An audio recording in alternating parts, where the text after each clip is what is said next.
안녕하세요. 책 읽어주는 에젤 강미경입니다. 몇 년 전에 돌아가신 탤런트 김지영 씨는 50년간의 연기 생활 동안 감칠맛 나는 명연기로 사랑받으셨는데요. 이분은 카톨릭 신자이지만 하나님 아버지와 알콩달콩 나누시는 사랑이 너무나 아름다워서 장밋빛 인생 소개해드립니다. 구원은 교회나 성당에 있는 게 아니라 예수 그리스도 안에 있으니까요. 남편이 오랜 투병 생활을 하던 어느 날 출연 섭외가 뚝 끊어졌다. 단역이라도 일이 끊어진 적이 거의 없었는데 별스러웠다. 전화기가 고장나서 연락이 안 오나 싶어 몇 번씩 소화기를 들었다 놓았다 했을 정도다. 2월 이른 봄 날씨는 싸늘한데 쌀 돈도 보일러 기름 살 돈도 없어 난방도 못한 냉방에서 몇 날 며칠 물만 마시며 지냈다.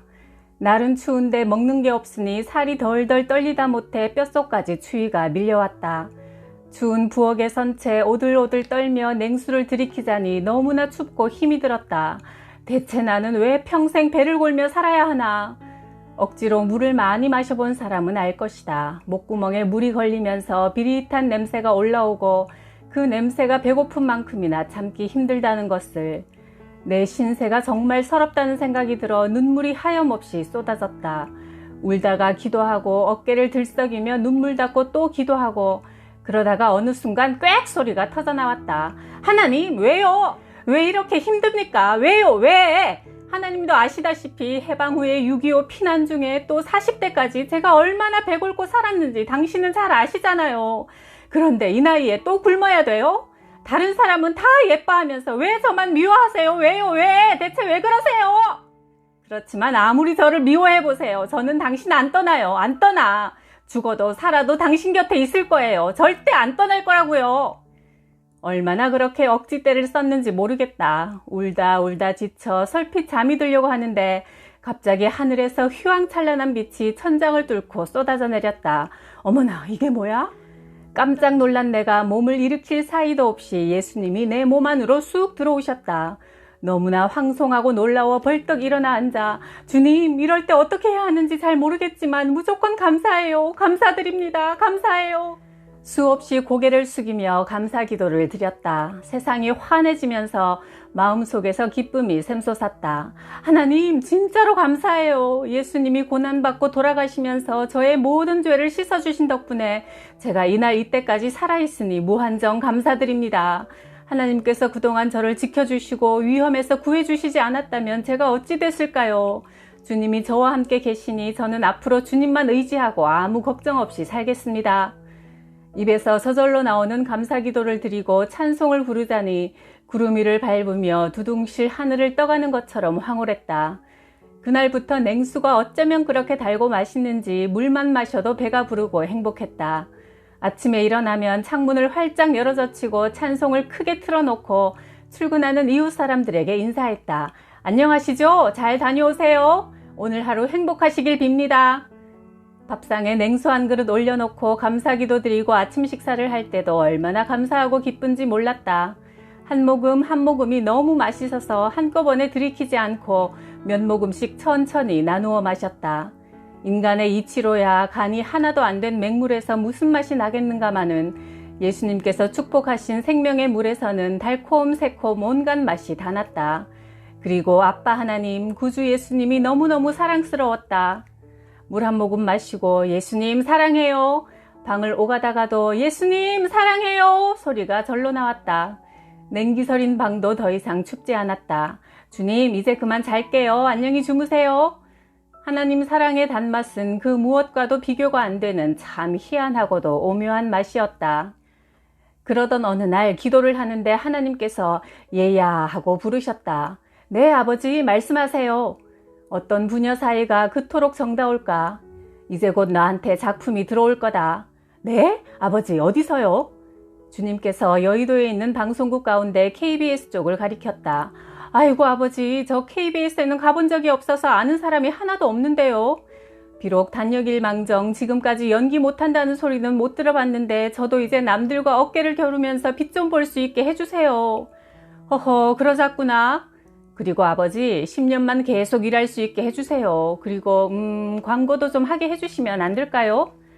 본물 터진 것처럼 하나님께 이런저런 희망사항을 다 고했다. 그럴 때마다 그분은 껄껄 웃으시며 고개를 끄덕끄덕 하셨다. 다음 날 전화기 옆에 붙어 앉아 벨이 울리기만 손꼽아 기다렸다. 하지만 하루 온종일 기다려도 감감무소식이었다. 이튿날도 마찬가지였다. 사흘째 되던 날 하염없이 전화기 옆에 앉아있다 보니 슬슬 불안감이 밀려왔다. 일을 주시겠다고 했는데 그게 언제일까? 조바심이 들어 아버지, 제게 거짓말씀 하신 거 아니에요? 아이고, 아닙니다. 전 믿어요. 믿습니다. 틀림없이 연락이 올 거예요. 아랫배에 힘을 주고 심호흡을 하면서 그분의 약속에 믿음을 포겠다. 그 순간 갑자기 따르릉 벨이 울렸다.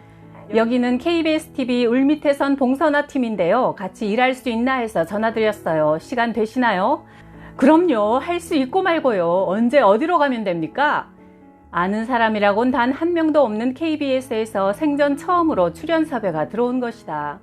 박정난 작가가 극본을 쓰고 김재순 PD가 연출을 맡은 드라마 울밑에선 봉선화는 일본 강점기인 1930년대를 배경으로 한 시대극이다. 쫄딱 망한 어느 가족이 전라남도 순천에서 기차를 타고 고향을 떠나는 장면으로 시작되는 이 드라마는 내가 어렸을 때부터 겪어온 고난의 삶과도 많이 닮아 있었다. 내가 맡은 역은 끝순내로 잘 사는 양반집에 가서 허드렛 일을 도와주고 양식을 얻어오는 가난한 이웃 아낙네였다.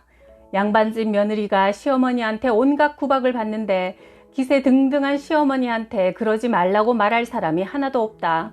그러나 직설적이면서도 유머 있는 성격에 그 며느리를 불쌍하게 여긴 끝순내는 슬쩍슬쩍 바른말을 한다. 아, 어른이 마음을 좋게 써야지. 안 그러면 돌아가실 때 벌 받아요. 해가면서 말이다. 드라마 시작 부분에서 그렇게 분위기를 돋우다 일주일 분량만 나오고 사라지는 단역이었다. 방송국에 나가서 첫날 녹화를 마쳤을 때 김재순 PD가 나를 부르면서 다른 배우들 다 들으라는 듯 흥분해서 큰 소리로 말했다. 김지영 씨, 아니 이런 배우가 어디 숨어 있다가 이제야 나타났어요. 이런 배우가 대한민국에 있었다니 다들 보세요. 김지영 씨처럼 하는 연기, 이게 진짜 리얼리티 연기란 말입니다. 와, 어머나 끝순내 안 나오면 안 되겠네. 박정난 작가도 감탄했다. 일주일만 등장하고 사라질 예정이던 끝순내 역할은 이후 대본을 거듭 수정해 가면서 드라마가 끝날 때까지 계속 이어졌다. 이름 그대로 끝까지 간 것이다. 국내는 물론 해외 동포들한테도 어릴 적 향수를 불러일으킨다며 큰 호평을 받은 울밑에선 봉선화는 시청자들의 요청으로 연장 방영되는 행운까지 누렸다. 그 후로도 출연 섭외가 끊임없이 밀려 들어왔다. 이 방송국에서 월화 드라마 하고 있는데 저 방송국에서 수목 드라마 섭외가 들어왔다. 일일 드라마에 주말 특집까지 겹치는 바람에 일주일에 12편을 촬영할 때도 있었다. 하나님이 해주신 말씀대로 믿어지지 않는 일이 일어나 10년 동안 단 하루도 쉬지 않고 일했고 내가 맡은 인물의 비중도 점점 커졌다. 뜻밖의 광고 섭외도 들어왔다. 그런데 그만 건방을 떨다가 하나도 건지지 못했다. 광고 회사 쪽에서 제시하는 출연료의 2배를 요구하다가 성사되지 않은 것이다. 지금 생각하면 참 어처구니 없이 철없고 오만했다. 주님께 죄송했다. 모든 게 우리 마음대로 되는 게 아니라 하나님으로부터 비롯된다는 것을 너무나도 절실하게 깨달았다. 욕심 부리지 말고 그저 그분이 주시는 것을 감사하게 받기만 해도 우리가 누릴 은혜는 차고 넘친다는 깨달음을 얻었다. 아들은 고맙게도 대학 입학 때부터 박사과정까지 장학금으로 졸업하면서 경제적 부담을 덜어주었다. 자식이지만 선생님처럼 믿음직스러운 존재가 바로 하나뿐인 아들이다. 그 소중한 아들을 잃을 뻔했다. 유학에서 돌아와 음악을 하고 있던 아들이 큰 교통사고를 당한 것이다. 다리를 잘라야 할지 모르니 빨리 병원으로 오라는 연락을 받았다.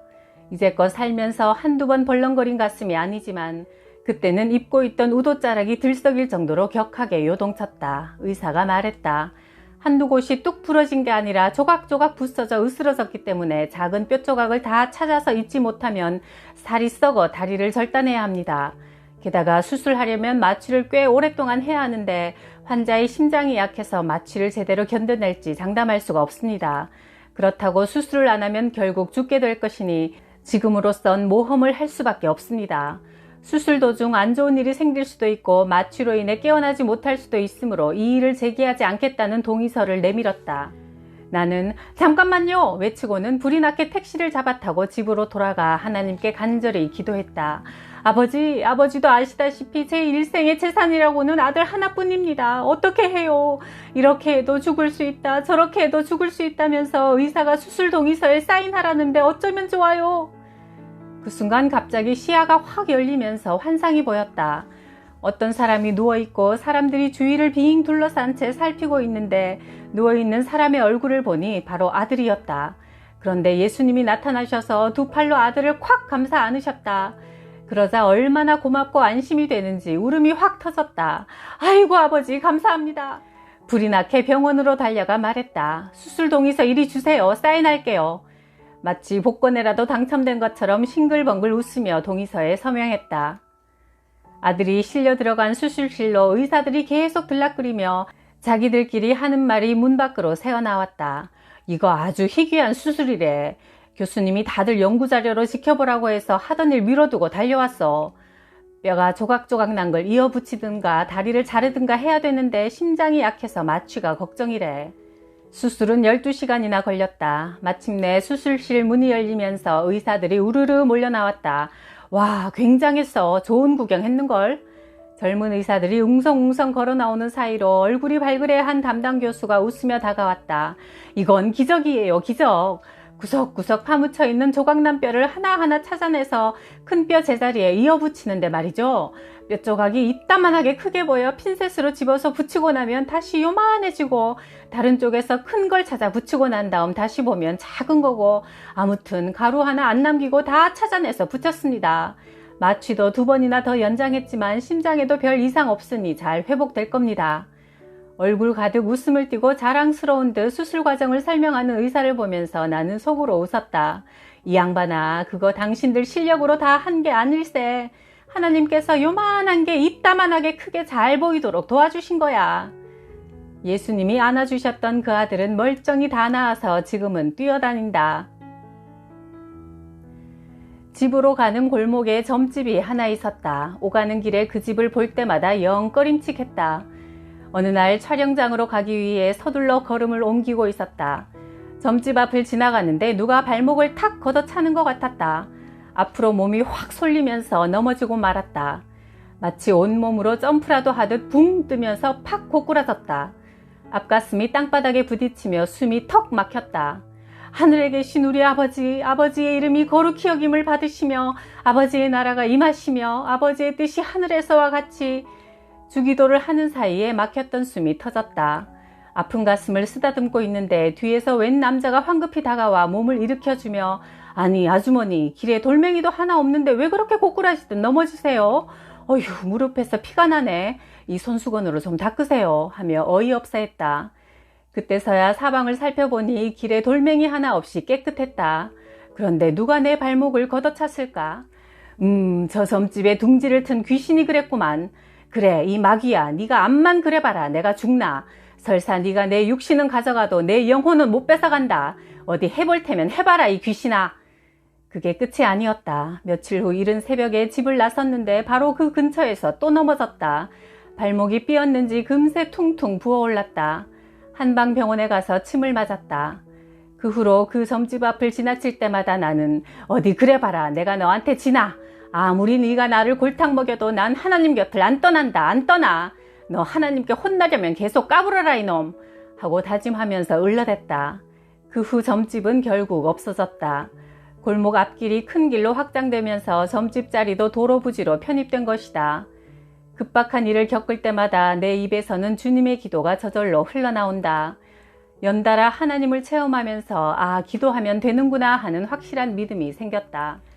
요즘은 편안할 때도 자주 주기도를 드리는 것이 거의 버릇처럼 입에 붙었다. 기도하면 주님은 이건 해라 저건 하지 마라 다 가르쳐 주신다. 뭔가를 하고 싶은데 한편으로 짐짓 캥기면 하지 말아야 할 일로 여긴다. 바로 주님께서 주시는 지혜다. 마음속에 다른 걱정이 가득 차 있으면 하나님의 말씀을 알아들을 수가 없다. 당연한 이치다. 그래서 염려를 주께 다 던져버리고 마음을 깨끗하게 비우려고 노력한다. 무엇이든 우리가 걱정한다고 되는 건 없으니까 말이다. 그 골목에서 좋은 일도 있었다. 새벽 1시 40분 얼른 집에 들어가 고단한 몸을 누이려고 걸음을 재촉하는데 어느 집 대문 앞에서 걸음이 딱 멈춰졌다. 집주인과는 눈인사만 나누었고 얘기도 해본 적이 없는데 왠지 모르게 그 집으로 들어가고 싶었다. 하지만 새벽 2시가 다 돼가는 시간에 미리 약속한 것도 아니고 어떻게 남의 집에 들어가나. 다시 걸음을 옮겼다. 그런데 발이 땅에 붙은 것처럼 무거웠다. 왜 이러지? 그 집에서 자꾸 나를 부르는 것만 같았다. 그 집에는 불이 환하게 켜져 있어 틀림없이 무슨 일이 있는 것 같아 대문을 똑똑 두드렸더니 1초도 안 되어 문이 열리며 주인 아줌마가 얼굴을 내밀었다. 아유, 탤런트 아줌마, 그렇지 않아도 오시기를 내내 기다렸어요. 왜 그래요? 뭔 일 생겼어요? 나를 기다렸다니 그건 또 무슨 말이에요? 내가 이틀 전에 꿈을 꾸는데 길 건너 앞집으로 예수님이 담을 넘어 들어가는 걸 봤어요. 그게 너무나 부러워서 어머나 저 집은 참 좋겠다. 예수님이 들어가시네 했는데 어젯밤 꿈에는 예수님이 우리 집으로 오시는 거예요. 너무 반갑고 고마워서 제가 예수님을 믿도록 인도해 주시면 11조도 꼭 내고 열심히 믿는 신자가 되겠습니다 했지요. 그러자 예수님께서 나를 참으로 믿는 곳으로 오너라 기다리마 하셨어요. 그래서 하나님을 믿는 김지영 씨가 나를 찾아주기를 기다렸어요. 그래요? 아유, 다행이네. 난 또 무슨 사고가 난 줄 알았죠. 아줌마, 예수님 말씀은 하나님을 진실하고 올바르게 믿는 곳으로 오라는 말씀일 거예요. 요사이 하나님을 빙자해서 이상한 짓 하는 사람들이 꽤 많거든요. 그러니 내일 나하고 같이 성당에 가서 미사도 드려보고 개신교 교회에도 가보세요.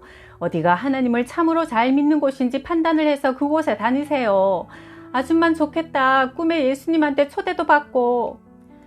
알고 보니 그 아줌마는 감기만 걸려도 무당을 불러 푸닥거리를 했단다. 얼마 지나지 않아 그는 또 다른 꿈 얘기를 했다. 화창한 어느 날 마루에 앉아 따사로운 햇볕을 즐기고 있는데 울긋불긋 요란하게 차려입은 남자와 여자들이 장구와 꽹과리를 신명나게 치며 춤을 추다가 나를 보더니 아이고 눈부셔. 전염 때문에 우리 여기서는 못 놀겠다. 가자 하고는 사라졌어요. 그 꿈을 3번이나 연거푸 꾸었는데 마지막에는 그들이 이년아 네 집에 다시는 안 올 거다 하고 사라졌어요. 아줌마, 하나님께서 한 번 마음을 먹으면 못하시는 일이 안 되는 일이 없어요. 그러니까 앞으로는 하나님께 모든 걸 맡기고 의지하세요. 굿 같은 거 다시는 하지 말고 알았죠? 내가 하나님을 믿기 전 희망도 별로 없는 남편 병수발에 고된 촬영 일정에 사는 게 참 고달퍼서 절에 다닌 적이 있었다. 일본에서 들어온 불교 남묘 호랭개교도 믿었다. 그 무렵 밤만 되면 하얀 소복을 입고 머리에 쪽을 찐 여자가 나를 따라다니곤 했다. 여자는 가끔 내 방에 들어와 쓱 훑어보고는 별일 없어 만족한다는 듯 떠나갔다. 그런데 하나님을 믿고 나서부터 이상한 사람들이 나타나 괴롭히기 시작했다. 평온한 마음으로 눈을 감고 기도하노라면 남자가 나타나 내 머리를 밀고 당기고 몸을 쓰러뜨리고 소리를 지르며 나를 괴롭혔다. 그러던 어느 날 밤 또다시 소복 입은 여인이 나타나 이년아 그리 가면 안 돼! 이년 이리 오라니까! 하며 내 손을 낚아채더니 밖으로 끌고 나가려 했다. 나도 악을 쓰며 대항했다. 아니야, 난 예수님한테 갈 거야. 예수님한테 갈 거라고. 그러면 여자의 얼굴이 분노로 일그러졌다. 싸움이 되풀이되면서 그 얼굴은 갈수록 험악해져 나중엔 살이 축축 늘어지고 구멍이 숭숭 난 해골 모습이 되었다. 하루는 그 여자에게 머리채를 잡힌 채 방문 앞까지 끌려갔다. 문지방에 다리를 뻗대고 안 돼! 이거 난 예수님께 갈 거야! 하며 버티다가 거의 문 밖으로 끌려나갈 지경에 이르렀을 때 갑자기 등 뒤에서 그 손 놓지 못하느냐 하는 병력 같은 소리가 났다. 흘깃 뒤를 돌아본 여자가 싹싹 빌기 시작했다. 지팡이를 든 목자가 서 있었다. 아이고 잘못했어요. 한 번만 용서해 주세요. 다신 안 그럴게요. 살려주세요. 이젠 용서 못한다. 감히 누굴 데려가려고 손을 대느냐. 목자는 여자를 꾸짖더니 손목을 잡아채 어디론가 휙 던져버렸다. 그쪽을 바라보니 깜깜한 어둠 속에 험한 돌산이 삐죽삐죽 솟아있고 그 밑으로는 시뻘건 불바다가 펼쳐져 있었다. 불바다로 떨어진 여자는 천지가 진동하는 비명을 지르며 타들어갔다. 괘씸한 것! 목자는 이렇게 말씀하시며 떠나갔다. 그 여자는 그 후 다시는 나타나지 않았다. 마귀가 틀림없었다. 그날 이후부터 나는 하나님께 아버지 아버지 하면서 수시로 대화를 나누었다. 길바닥에 넘어져도 아이고 아버지 하며 아버지부터 불렀다. 사실 내게 아버지라는 호칭은 그다지 친숙한 말이 아니다. 어릴 때부터 생부와 관계가 원만하지 않았기 때문이다. 하지만 하나님 아버지는 너무나 자연스레 속마음을 털어놓으며 이야기할 수 있는 진짜 아버지였다. 촬영하러 가거나 집을 나설 때는 언제나 아버지 오늘도 함께 하세요 말씀드리고 나가고 돌아와서도 꼭꼭 인사드린다. 아버지 잘 다녀왔습니다. 그렇게 이야기를 나누다 보면 그분과 아주 가깝게 밀착되는 것을 느낄 수 있어 참 행복했다. 어머나 나이를 거꾸로 먹나 봐. 피부가 탱탱하고 윤기가 도네. 무슨 보약이라도 먹었어요? 오랜만에 나를 만난 사람들은 피부가 몰라보게 달라졌다며 비결을 묻는다. 그동안 워낙 고생으로 찌들었던 터라 40대부터 얼굴색이 우중충했기 때문이다. 세상 만사 내가 아무리 발버둥 쳐도 내가 원하는 대로 되는 게 아니라 하나님 뜻에 달렸다는 것을 깨달은 다음부터 고비를 만날 때마다 나는 기도하면서 모든 문제를 하나님께 맡기려고 애쓴다. 하나님 앞에 앉아 속에 있는 것을 중얼중얼 다 토해내면 마음이 가벼워졌다. 특히 연기자는 시샘과 알력이 많은 직업 집단이다. 10년 동안 줄기차게 출연 섭외가 들어와 신나게 활동할 때 나보다 훨씬 어린 사람들이 알게 모르게 시비를 걸어오기도 했다. 누구 낙하산 줄이냐, 돈을 얼마나 질렀냐며 뒤에서 수군거렸다. 하나님 빽인 줄도 모르고 말이다. 은근히 무시하면서 마음 아프게 하는 사람들도 있다. 섭섭한 마음에 미워하다가도 이내 아차 이러면 안 되지, 쟤를 위해서 기도하자 하고 마음을 고쳐먹는다. 그를 위해 기도하다 보면 미움이 사라지고 그를 사랑하는 마음까지 내려주신다. 하나님 사랑으로 내가 용서를 받았기에 다른 사람한테도 그 사랑을 나눠주고 싶어지는 것이다. 몸으로 앓는 병도 마음에서 비롯된다는 것을 우리는 알고 있다. 알면서도 마음의 족쇄를 풀지 못해 끙끙거리며 병을 키울 때가 많다. 그러나 하나님께 맡겨드리면 무거운 짐도 금세 가볍게 해주신다. 아직 하나님과 사랑 안 해보신 분들 있으시면 한번 해보세요. 정말 달콤하고 오묘합니다. 행복합니다. 그래서 자꾸 젊어집니다.